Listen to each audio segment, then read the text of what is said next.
हम सब जानते हैं कि भारतवर्ष, हमारा ये प्यारा देश 60 वर्ष का हो चुका है और अब इसकी क्या स्थिति है हम सब इससे वाकिफ है।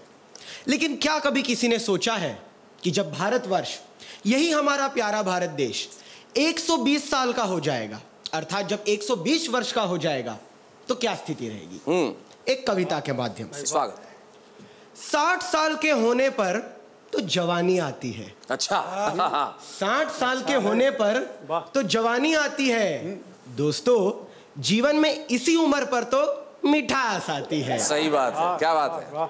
हमारा भारत देश 60 वर्ष का हो चुका है, नए उमंग और उत्साह के साथ पनप रहा है। वाह।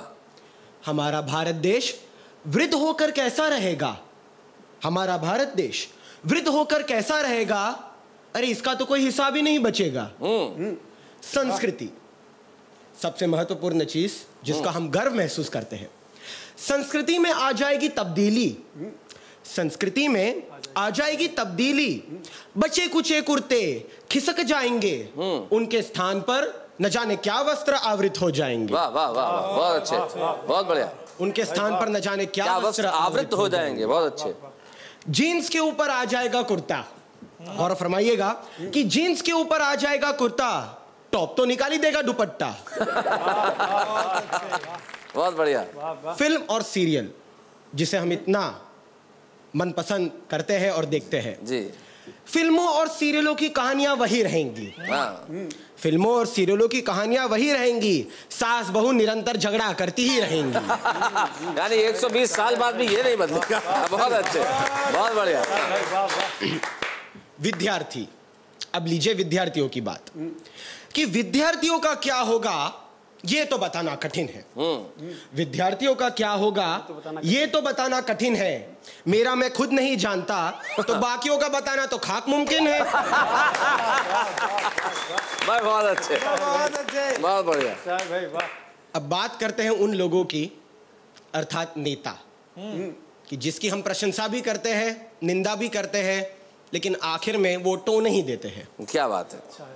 नेताओं का चरित्र, और फरमाइएगा कि नेताओं का चरित्र ही नहीं रहेगा। वाह। नेताओं का चरित्र ही नहीं रहेगा। जो खुद को बेच चुके हैं उन्हें कौन संवारेगा? क्या बात है। वाह वाह। खुद को बेच चुके हैं उन्हें कौन संवारेगा?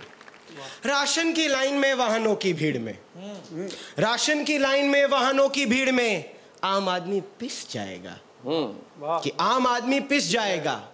हाय राम तब क्या होगा? हाय राम तब क्या होगा? अरे तब भी वही होगा जो मंजूर खुदा होगा। तब भी वही होगा जो मंजूर खुदा होगा। भाई बहुत अच्छे। एक चीज जिससे हम सब त्रस्त हैं, आतंकवाद। सुलगती हुई चिंगारी के रूप में नजर आ रहा आतंकवाद। सुलगती हुई चिंगारी के रूप में नजर आ रहा आतंकवाद क्या तब धड़कती हुई ज्वाला बन जाएगा? क्या तब धड़कती हुई ज्वाला बन जाएगा? शहीदों को शहादत, शहीदों को शहादत क्या नेताओं की राजनीति से ही मिलेगी? वाह वाह वाह वाह वाह। शहीदों को शहादत क्या नेताओं की राजनीति से ही मिलेगी, या उन्हें भी उनके हिस्से का मान मिल पाएगा? वाह वाह वाह, बहुत अच्छा। या उन्हें भी उनके हिस्से का मान मिल? बहुत अच्छा। इसका फैसला ना लालू, ना राबड़ी, ना मुलायम, ना आडवाणी के हाथों में है।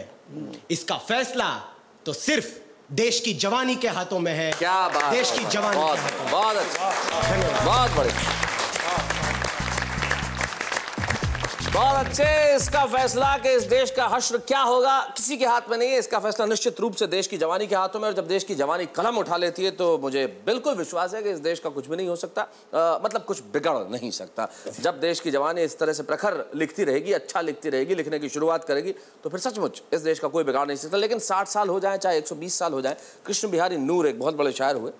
मुझे लगता है कि इंसान की स्थिति जो आज है, शायद वही घटते घटते 120 साल में इस तरह से हो जाएगी। उनके दो शेर मुझे याद आते हैं। वो कहते हैं कि जिंदगी से बड़ी सजा ही नहीं। क्या स्थिति हो गई इंसान की कि जिंदगी से बड़ी सजा ही नहीं, और क्या जुर्म है पता ही नहीं।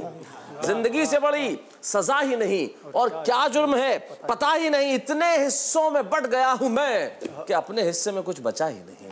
और जब अपने हिस्से में कुछ भी नहीं बचेगा, तब एक चीज बचेगी और वो होगी बहुत खूब। हम लौट रहे हैं वापस।